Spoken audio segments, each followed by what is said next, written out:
So today I'm going to tell you about the new electrochemical desalination strategies that we've developed in our lab to enable cost-effective and energy-efficient desalination.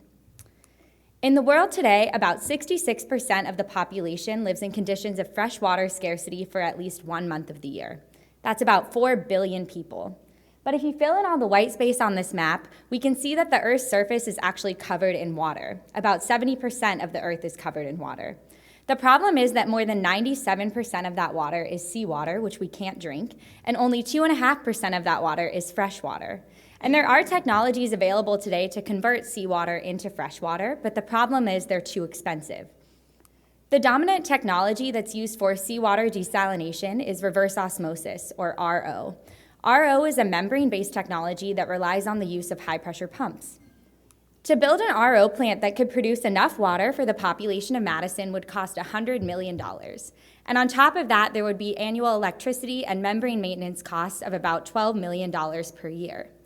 But there's actually another type of water that you can use as the feed water for RO called brackish water. And if we use brackish water, we can reduce the energy consumption by a factor of 4 and the plant construction cost by by $60 million. We can also reduce the electricity and membrane maintenance costs by $7 million per year. So what is brackish water?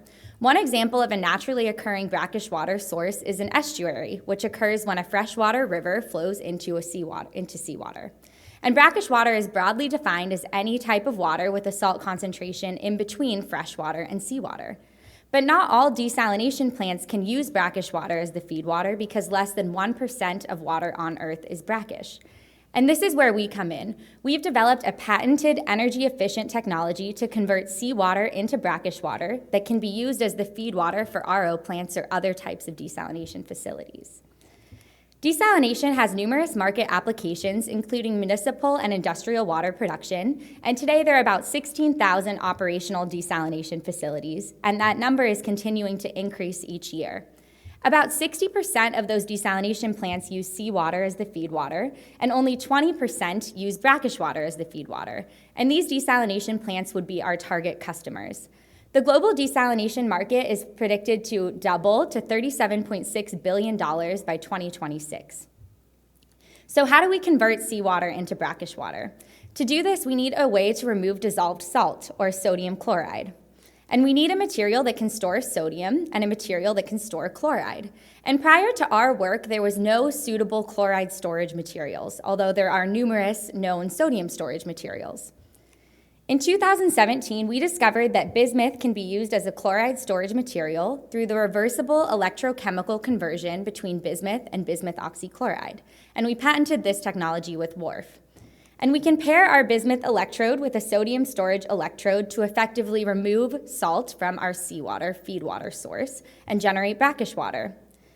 And to do this, we simply immerse our bismuth electrode and our sodium storage electrode in a seawater solution, and chloride will be removed by bismuth, and sodium will be removed by the sodium storage electrode to generate brackish water. And when our electrodes become saturated with salt, we can immerse them in a wastewater solution and provide electricity to regenerate our materials. And we'll produce a type of water known as brine water with a high salt concentration that can be concentrated to a small volume. We can then reuse our materials to remove salt from more water. And in this way, we have developed a device that is reusable.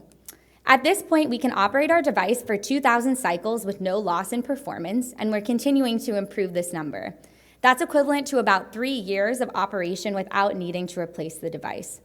We've also engineered our technology to generate electricity simultaneously with salt removal. And by controlling the rate of salt removal and the electrolyte compositions, we can achieve 99% energy recovery for a complete desalination cycle.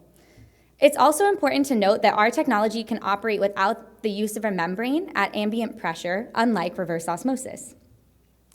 The principal investigator working on this technology is Professor Kyung-Shin Choi, who's a professor in the Department of Chemistry and a world-renowned expert in electrochemistry.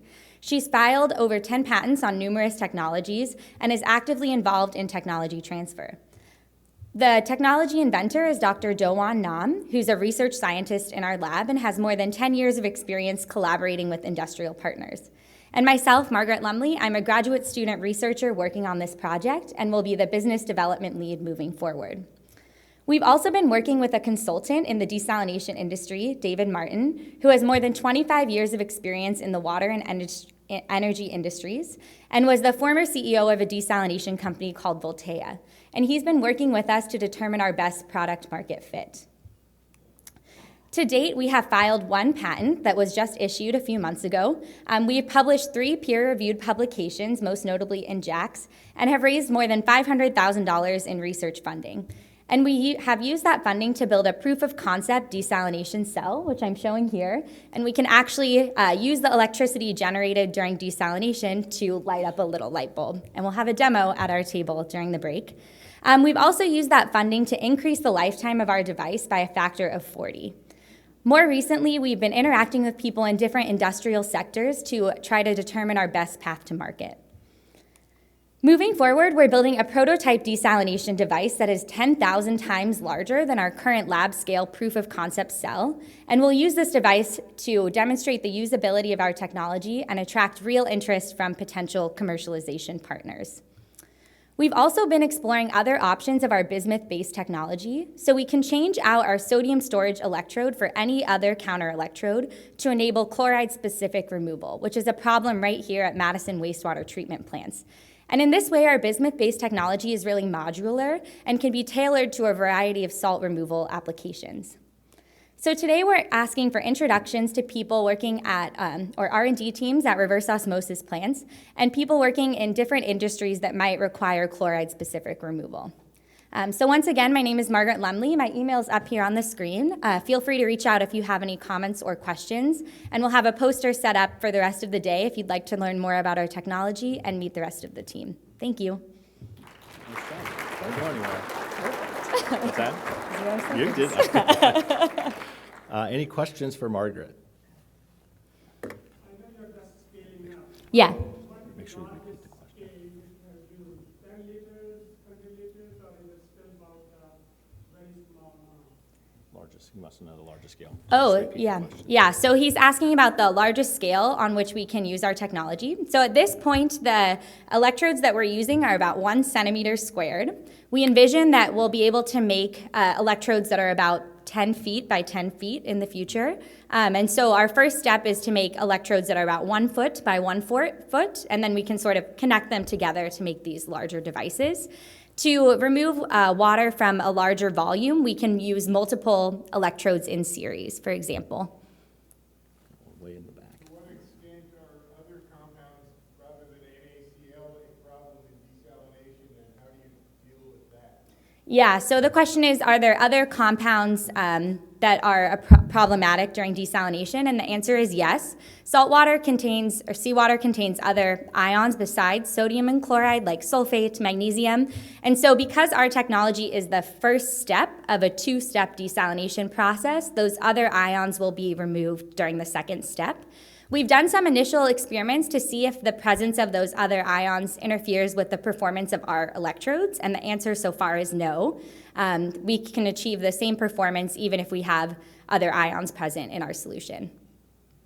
So what's the relationship between the outflow salt concentration and process efficiency? Yeah, so the question is, what's the relationship between the outflow salt concentration and process efficiency? So there is a relationship between energy efficiency and salt concentration. The desalination step is better at high salt concentrations, and the electrode recovery step is better at low salt concentrations. So in that sense, our energy recovery will get worse as the desalination performance progresses, but we don't know yet how much that will change. And that's something we'll look into with this prototype device. Thank you. Thank you. Thank you, Margaret.